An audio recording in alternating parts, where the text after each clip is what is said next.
They committed penalties. They turned the ball over. They couldn't pass protect. But the 49ers are so talented, they were still in a position to win the game. Welcome to Josh's Football Breakdowns, where we don't tell you what you're seeing, we let the film tell us what we're seeing. If you clicked on this video trying to make some sense of it all, you've come to the right place. And when we take a look at the film, we see that things weren't as bad as maybe they've seemed. And while the team did make some mistakes, they also executed on a number of plays as well. Take a look at this first one, where the 49ers don't even bother to block the defensive end. Colton McKivitz and Kyle Juszczyk fire off into the second level. But this is all part of the plan. San Francisco is instead relying on the speed of Deebo Samuel. And then he makes a man miss in the open field.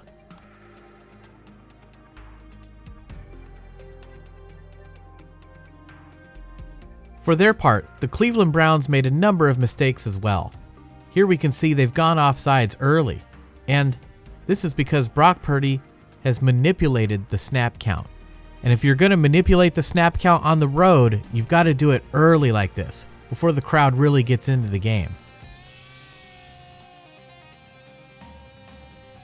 McCaffrey goes for a huge gain, so the 49ers will decline that penalty. It won't impact the Browns, but this penalty at the end of the play will.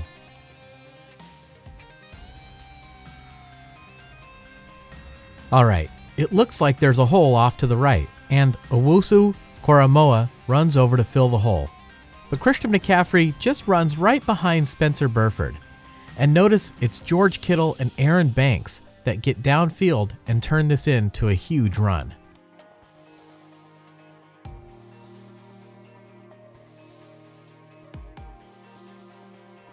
And here we see at the end of the play, way out of bounds, the full extension of the arms, pushing Christian McCaffrey into the bench. That would be a 15-yard personal foul added to the end of the run.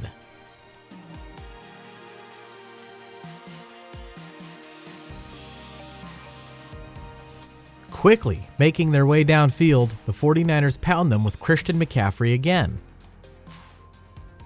And I want to talk about the weather conditions nice and early in this video. Notice the flag whipping around in the wind.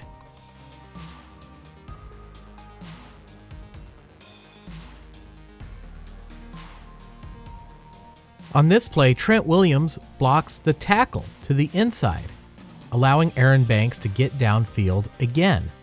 And just like on the last play, George Kittle also is able to get downfield. But what about the defensive end, number 95, a Mr. Myles Garrett? Well, the 49ers use Spencer Burford again, pulling around to pick up Myles Garrett.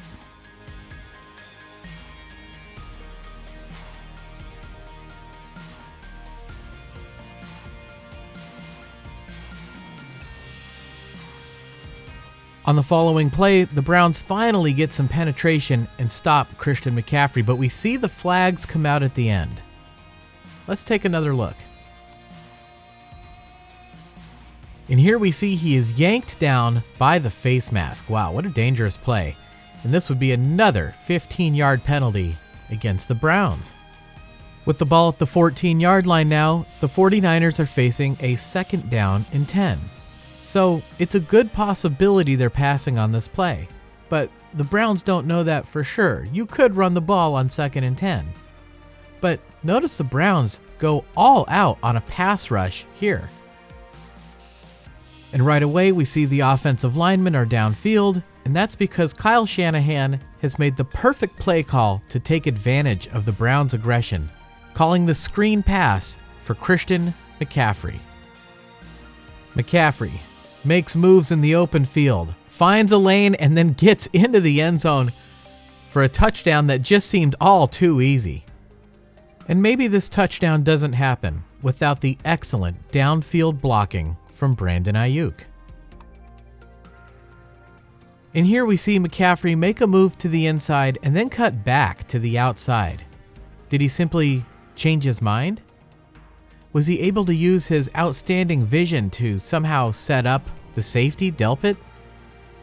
It's impossible to know for sure what's going on in Christian McCaffrey's head, and sometimes it's just best to let the pictures do the talking.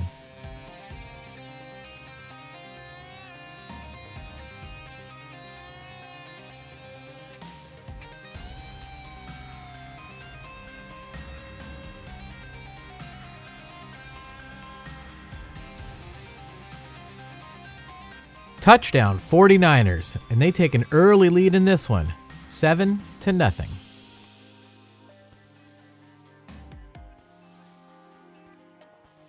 You may have noticed the Browns are facing a 2nd down and 5 here. So they want to get the ball to number 18, David Bell.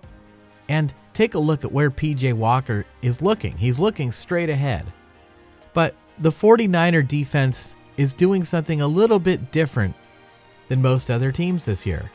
The instant, and I mean the instant, PJ Walker even starts to look at that side of the field, Fred Warner drives on this route. He's not worried about getting burned by a double move. It's an underneath route. So he drives on it and makes the interception for the 49ers. Huge play early in this game.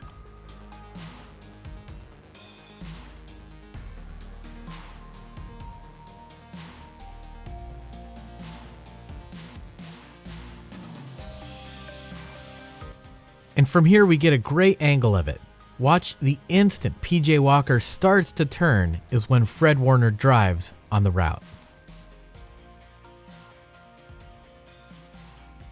And who makes the tackle to save the Browns? It's the quarterback, PJ Walker, and this would be significant.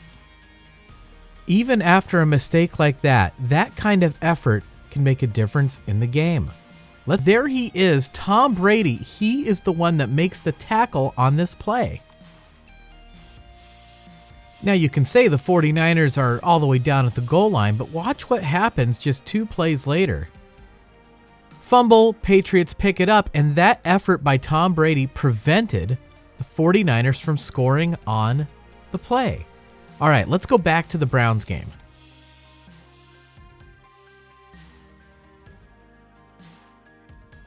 So they've got the ball all the way down to the 26-yard line. This should be within scoring range. And we can see that once again the 49ers are trying to set up the screen pass, but this time the Browns defense is much more disciplined. And Christian McCaffrey takes a huge loss on the play.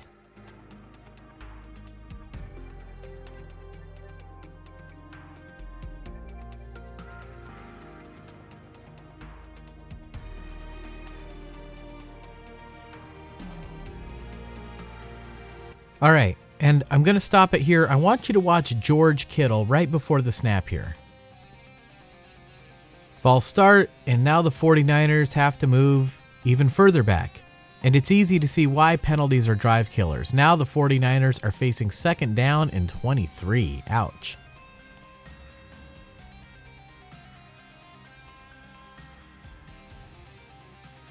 And this pass is low and behind Deebo Samuel, and I'm really not sure if a better pass would have made any difference. The defender was all over him here. So now the 49ers are facing 3rd down and either 23 or 24, depending on which version of the scoreboard you believe. And here we get to our first really interesting moment of the game. On 3rd and forever, the 49ers just hand the ball off to Deebo Samuel, probably just hoping to get a few extra yards for their field goal attempt. And I had a chance to talk to Johnny Dell about this play on Monday, and it looks like Deebo has a lane here. And if he can just get to the open field, there's a lot of green grass out there.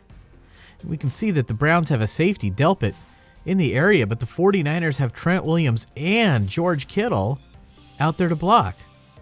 Well, Delpit makes a move to the inside, so Trent Williams moves to pick him up. George Kittle heads downfield. And then Delpit cuts back to the outside, and it's not like he just, went in and out. He does almost like how a running back does a jump cut. Makes full use of his agility against Trent Williams. He's able to impact the play, and the Browns are able to string this thing out and stop Deebo Samuel. So the 49ers, it looked like they could have had maybe even a 1st down, possibly even a touchdown on this play.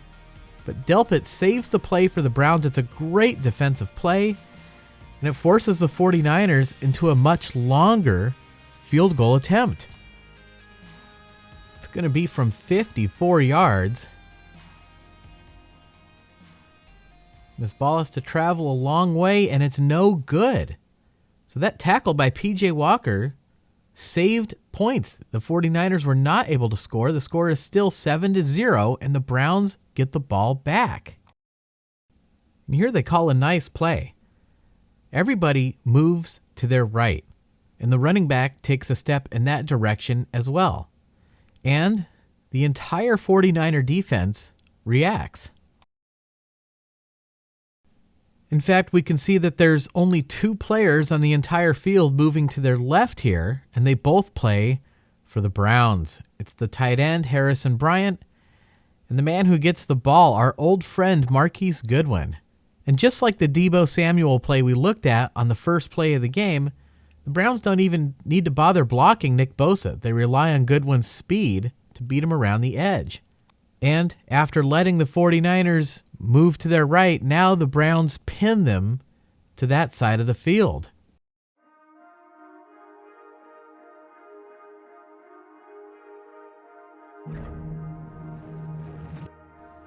Even Nick Bosa will tell you, once you have to change directions, you're already beaten. 20-yard gain on the play.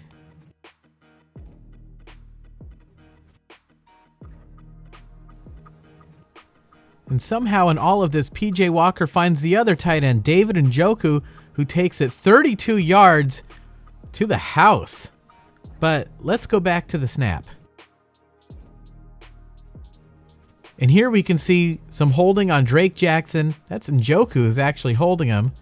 But I think the penalty was actually called on either the right guard, Wyatt Teller, or the left guard, Michael Dunn. And unfortunately for the Browns, Michael Dunn would have to go on injured reserve after this game. So the touchdown wouldn't count, the play would be called back, and the Browns would have to settle for a long field goal try. And it's no good. And it doesn't surprise me that in these conditions, these kickers are missing some of these longer kicks. So the 49ers get the ball back, but here they're facing a 3rd down and 13, and the Browns defense would get more and more aggressive as the game went on. Case in point, here on 3rd and 13, a down where you might want to drop a lot of people back into coverage, the Browns send a blitz. And they have 2 defenders on Ray McLeod and 2 defenders on Jauan Jennings. And notice this linebacker also has to keep an eye on Christian McCaffrey coming out of the backfield. Well, all this sets the 49ers up for the rarest of opportunities in the NFL, a post with no safety. Now, Brock Purdy is under tremendous pressure. There's 2 defenders coming right at him. And watch Brock Purdy. He's standing on the 25-yard line here. He takes the hit, and he hits Brandon Aiyuk in the hands 40 yards down the field. And Aiyuk drops it. Man, that was a big one.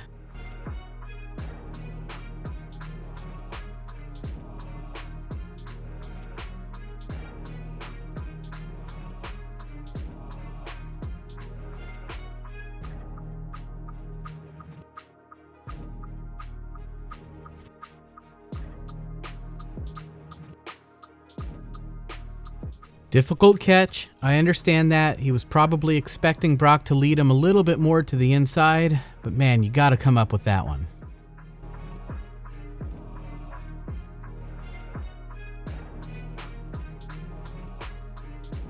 But the 49er defense is elite, and here they create a negative play thanks to the determined efforts of Fred Warner, Demetrius Flanagan-Fowles, and Diamador Lenore.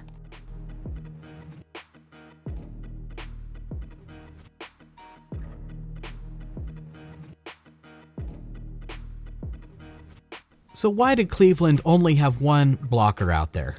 Well, the man you saw was the left guard. But here, the Browns try to do something a little creative. They also pull the center. But watch Javon Hargrave. He knocks his man back into the center, disrupting the play. When the Browns punt to the 49ers, we really get a sense of the back and forth nature and the type of game that is developing. Two excellent defenses and two offenses that are making a lot of mistakes. But here the 49ers go back to their bread and butter. They call the same play that they called on the first play of the game, but this time they call it for Ray McCloud.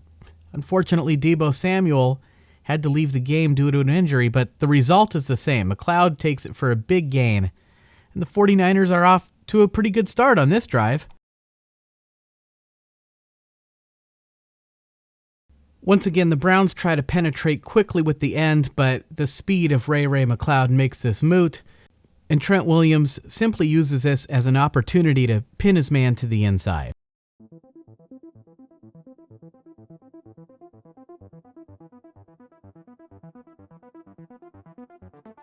Trying to get a drive established, the 49ers go back to another one of their staples, faking the run to one side and sneaking a man out to the other side.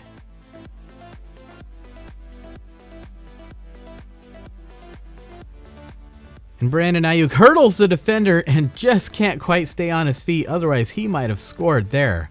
Wow.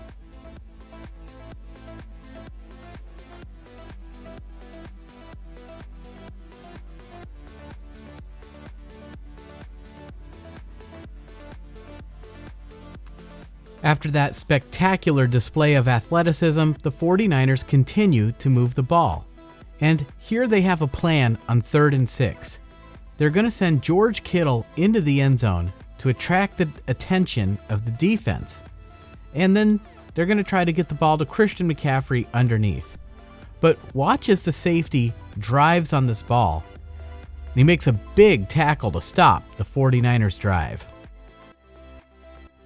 A future adjustment on that play might be having a faster receiver like Ray McCloud run that route instead of George Kittle. Force that defense to commit earlier to one route or the other. In any event, the 49ers are forced to settle for another field goal attempt, and this time Jake Moody knocks it through, giving the 49ers a 10-0 lead.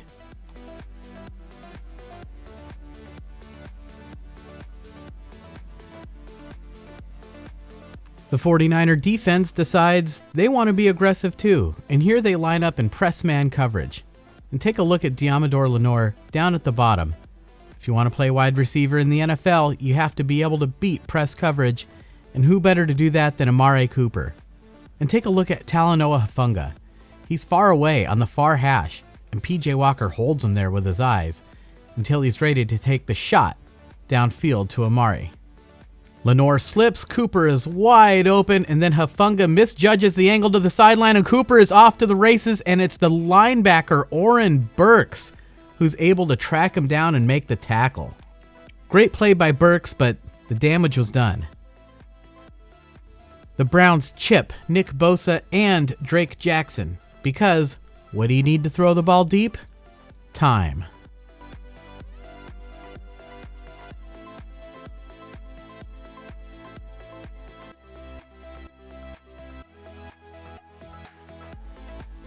And from this angle, we're going to get a great look at Oren Burks running down Amari Cooper on the play.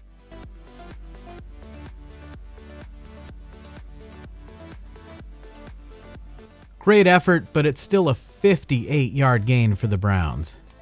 And we're going back to week 3 here, facing a 4th down and 1. The Browns put the tight end, Harrison Bryant, in at the quarterback position, and he takes it himself and gets the first down.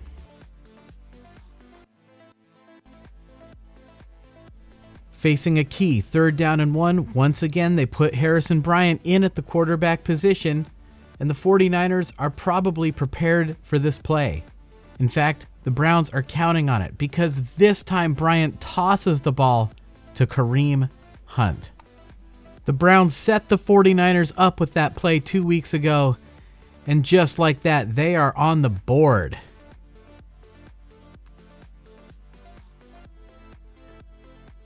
Great planning, great play design, great execution, and now the Browns only trail by a score of 10-7, but Brock Purdy would continue driving the 49ers down the field.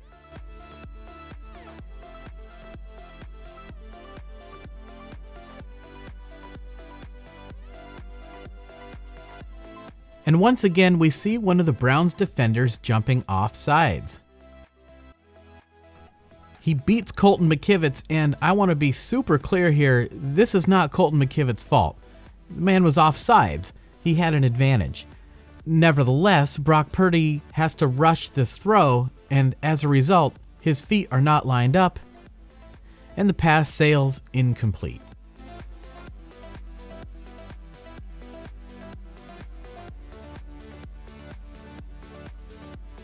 So here the 49ers leave a tight end and a running back in to help with pass protection. But they are eligible receivers. They could get the ball at any time, so this has the effect of holding the linebackers almost as if it were a play-action fake. And notice the defender on Jauan Jennings. He's a little bit to the outside of him, so Jauan takes the inside. And Brock Purdy throws a strike. And we'll check in one more time with the weather conditions.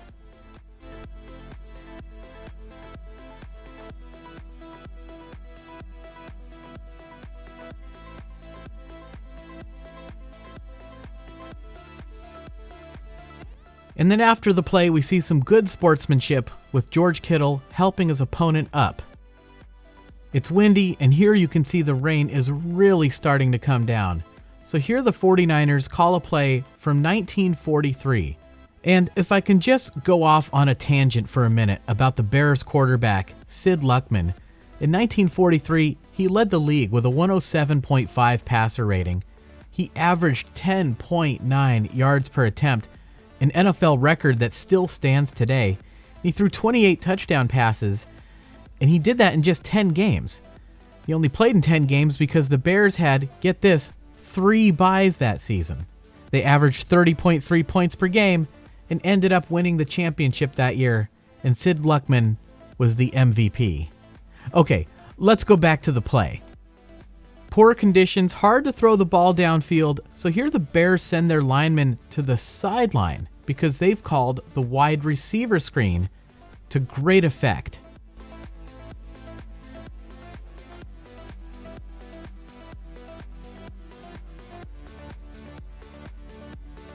And almost 80 years to the day later, the 49ers call the exact same play.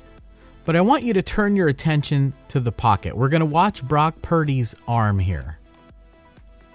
The ball slips out of Brock Purdy's hand in the rainy conditions, and that is a real shame because with that wave of blocking, Ray McCloud might have gotten the first down.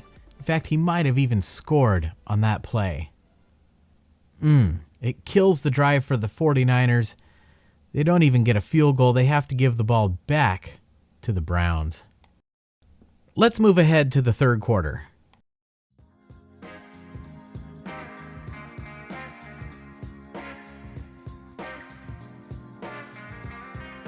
On 3rd and 7, the 49ers continue to be aggressive, sending a blitz and once again lining up in press man. And this time we are treated to a battle between Moody Ward and Amari Cooper. And Cooper just makes a great catch. I still got it.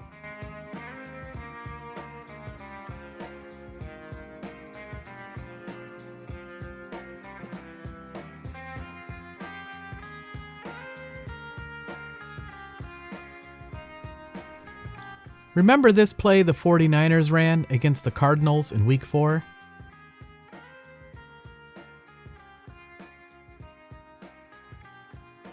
Well, this time the Browns run it against the 49ers, who defended a little bit better, but they're still able to gain some yardage on the play.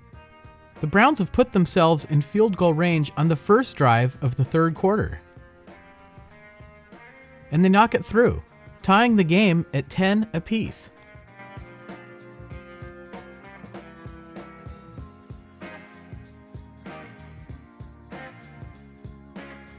The 49ers are once again behind in the down and distance, facing a 3rd down and 11. But they send Jauan Jennings to the inside, forcing the safety to step up. And look at the stem of the route of Brandon Aiyuk.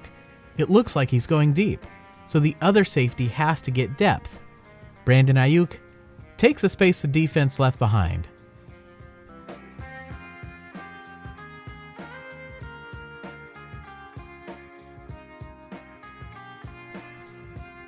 And here we get a great look. It looks like, see that ball wobbling all over? It looked like it slipped out of his hand again. We've seen it twice in this game, and we also saw it last year on the first play of the playoff game against the Seattle Seahawks. Brock Purdy might want to consider wearing a glove in these conditions. But this time it's the Browns that are behind on the down and distance, facing 3rd and forever. And the 49ers have a new weapon, Randy Gregory. And of course the Browns know this, so they leave 2 players to block him. But the 49ers send Javon Hargrave forward, not at an angle. He just goes forward, allowing Randy Gregory to come inside on the stunt.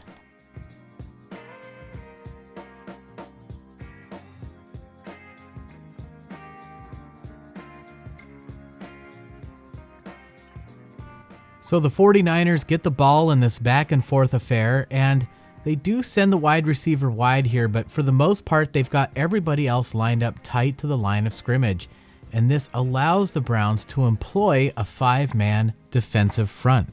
And take a look at Koromoa. He is bouncing all around. I think he knows that he might be unblocked on this play. And the officials could have called tripping here, but I think they decided that this contact was inadvertent. Brock Purdy takes the sack, and it's another drive killed before it even got started. The 49ers have to punt from deep within their own territory, and they commit a penalty on the punt, so the Browns start their next drive with excellent field position already on the San Francisco 45-yard line. It's academic for them to get into field goal range, and they punch through another one. And now, the Browns have taken the lead, 13-10.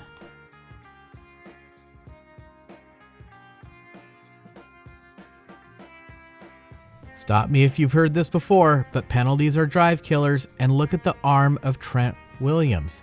Now, this doesn't impact the play because Kyle Juszczyk comes up with the block immediately, but in the eyes of the officials, that doesn't matter.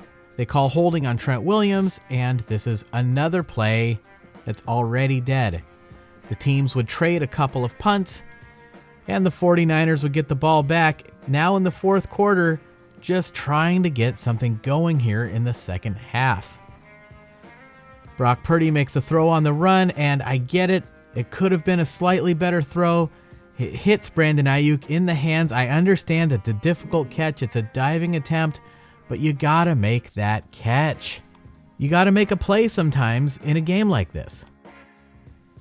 On the next play, Brandon Aiyuk comes open again, but turn your attention to the pocket. Brock Purdy once again is going to be forced to rush his throw, and again the two aren't able to make the connection. Reluctantly, the 49ers punt back to the Browns again.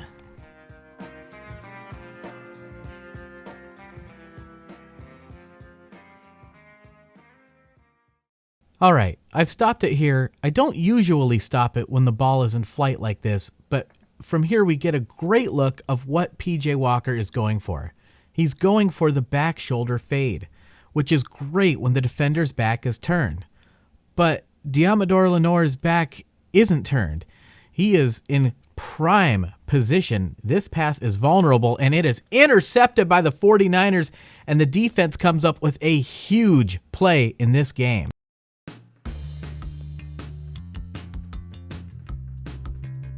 Why did PJ Walker throw that pass?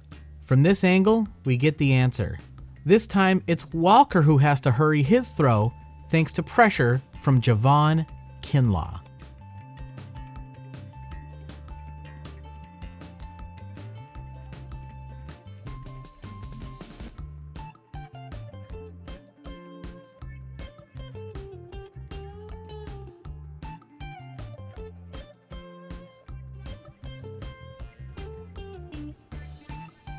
And they toss it to Jordan Mason, who has a lane and gets into the end zone on the very next play.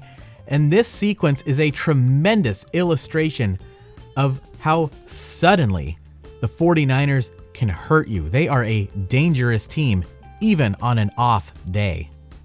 And this is just tremendous blocking at the point of attack.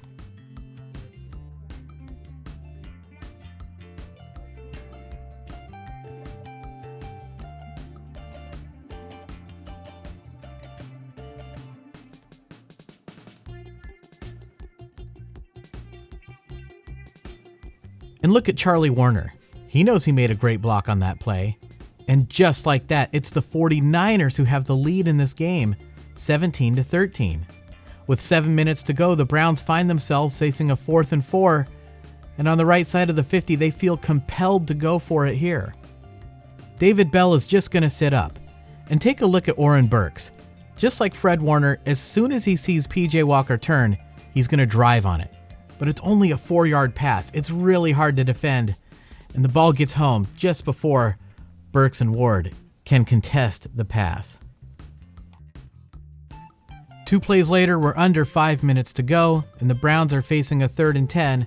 But if they pick up some yardage, they could very well go for it on 4th down again. This is a big play. And Nick Bosa gets home for the sack. Huge play for the 49ers. And this play happened thanks to a mistake by the Browns. The 49ers bring in Isaiah Oliver, and his intentions are clear. He's going to blitz the quarterback. And the right tackle and the running back aren't quite on the same page. Both of them move over to pick him up.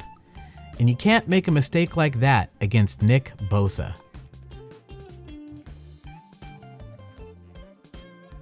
The play ends the drive for Cleveland, so they're going to be forced to settle for a field goal here.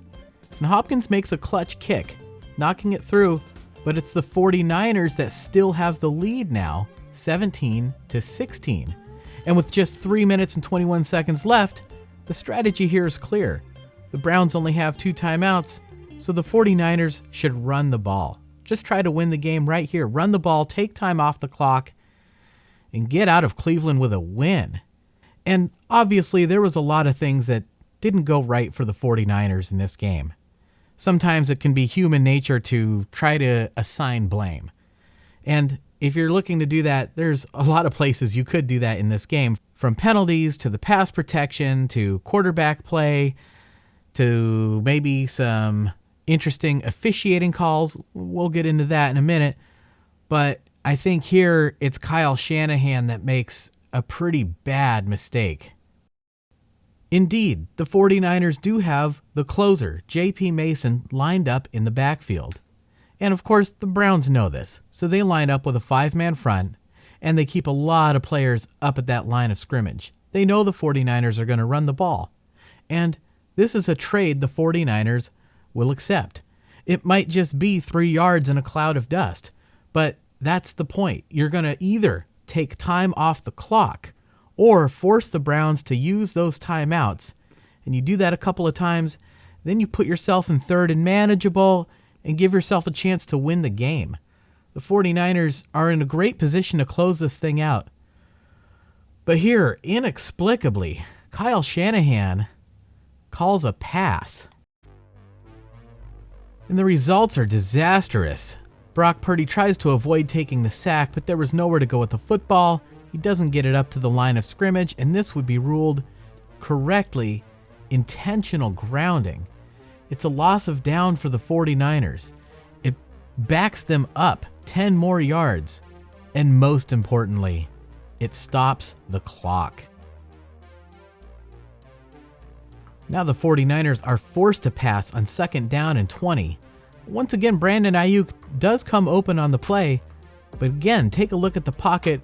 Purdy is going to be forced to hurry his throw, but this time he gets off a great pass, and the two are able to make the connection, but Brandon Aiyuk goes out of bounds, unable to stop his momentum. Again, stopping the clock.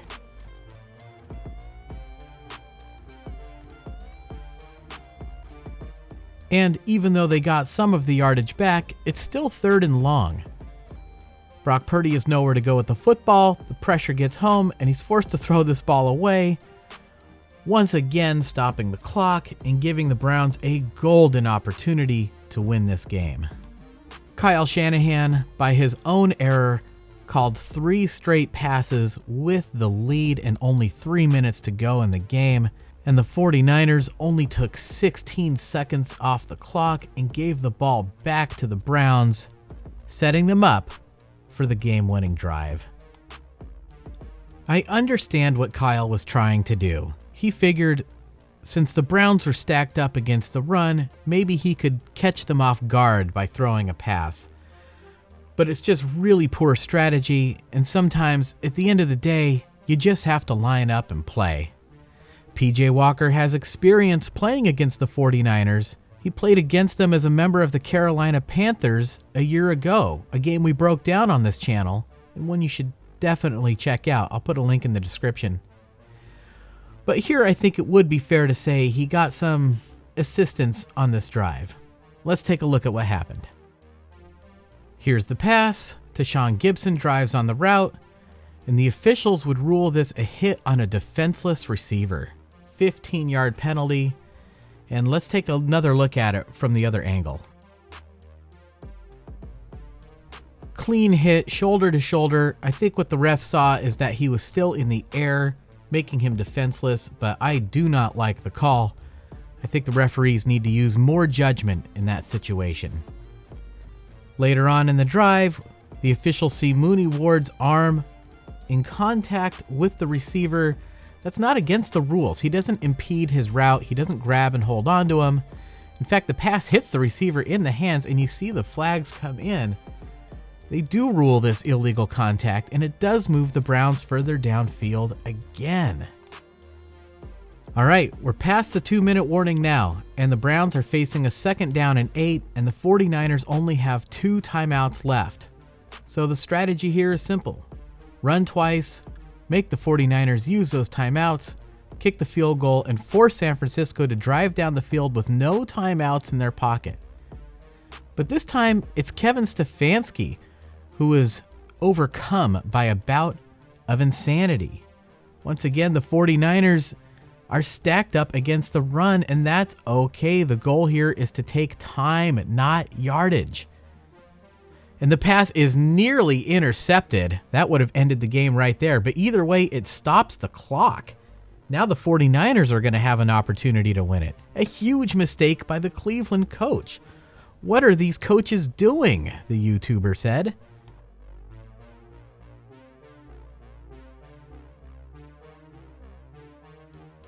But I'm not wrong, and the proof is in the pudding, because on 3rd and 8, the Browns have to run now in order to get the clock moving again. Either get the clock moving again or force the 49ers to use a timeout, which they do. And Hopkins makes the kick, tacking on 3 more points for Cleveland. They lead 19-17, but now there's a minute 27 left on the clock, and the 49ers have a timeout. They are in great shape to go down and win the game. Brock Purdy struggled a little bit in this game, but how would he perform on this final drive? Let's take a look. Brandon Aiyuk goes to the inside, and the defender is all over this. And that's okay. Aiyuk's route calls for him to come back to the outside. And he turns it upfield, and we see a pretty poor effort here by the Browns, and he gets some yardage, and wow, the 49ers, that is a great start to this drive. And here we're going to get a great look at Brock Purdy's hand. He doesn't pump fake, but he pats the ball. He gives the ball an extra pat, and that has the same effect. See that? And that helped Aiyuk sell that move to the inside first. And then he takes the space that the defense apparently doesn't want to defend.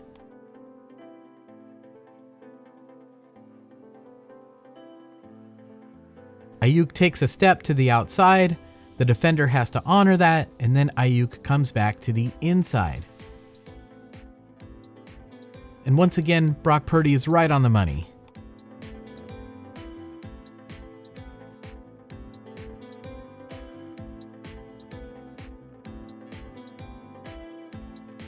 The 49ers are right on the edge here, right on the 35. That's going to be about a 52, 53-yard field goal. Not ideal in these conditions. They need more yardage. But here, take a look at the footwork of Jauan Jennings. It's another strike, and now the 49ers are well inside the 30. The Browns also realized the 49ers were right on the cusp, right on the edge. So they take a big risk here, and they send a 7-man blitz, a zero blitz there, no safeties back deep. And there's two ways you can deal with this. One way is to try to expose them, to throw over the top of them, to go deep. But that would involve some risk to the 49ers. They don't need to do that. They only need a few more yards for their field goal. So the other way you can deal with the all-out blitz is simply to get the ball out quickly.